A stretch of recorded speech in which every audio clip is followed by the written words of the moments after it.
ഈ വീഴുന്ന ദിവസം എത്താറായി അരുന്ധതി. ഋഷി മരിച്ചതായി ഒരു കഥ ഉണ്ടാക്കിയത് മുതലല്ലേ ഈ പ്രശ്നങ്ങളൊക്കെ ഉണ്ടായത്. നന്ദനെ കൊടുക്കാൻ വേണ്ടി ഇങ്ങനൊരു നാടകം വേണ്ടായിരുന്നു.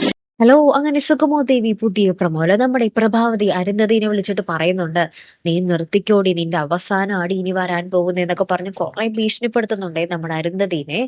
അതിനുശേഷം നമുക്ക് കാണുവാൻ സാധിക്കുന്നത് നമ്മുടെ ഷാരി ഉണ്ടല്ലോ, ഷാരി നമ്മുടെ ഇസബല്ലയും കെവിനും കൂടെ പോകുന്ന കാറിന്റെ ഡിക്കിയിൽ കയറിയിരിക്കുന്നുണ്ടാവും ഇവരെന്താണ് പറയുന്നത് എന്നറിയാൻ വേണ്ടി. അപ്പൊ കൃത്യമായിട്ട് നമ്മുടെ ഇസബല്ല പറയുന്നുണ്ടാവും, ഋഷി മരിച്ചെന്ന ആ വ്യാജ കഥ നന്ദനെ കൊടുക്കാൻ വേണ്ടി ഇറക്കിയെന്ന് മുതലല്ലേ ഈ കഷ്ടകാലമൊക്കെ സംഭവിച്ചത്. അതങ്ങനെ ചെയ്യണ്ടായിരുന്നു അല്ലേ അന്ന് എന്നിങ്ങനെ നമ്മുടെ ഇസബല്ല കെവിന്റെ അടുത്ത് പറയുന്നുണ്ട്.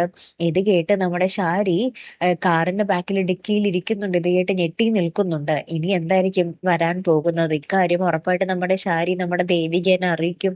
അപ്പൊ ഇവരുടെ ആ ഒരു കള്ളക്കളി ആയിരുന്നു അത് എന്നുള്ളതൊക്കെ പുറത്തു വരാനിരിക്കുന്നതേ ഉള്ളൂ അല്ലെ. കാത്തിരിക്കാട്ടോ. അടുത്തൊരു വീഡിയോയുമായി വരുന്നത് വരയ്ക്കും ഗുഡ് ബൈ.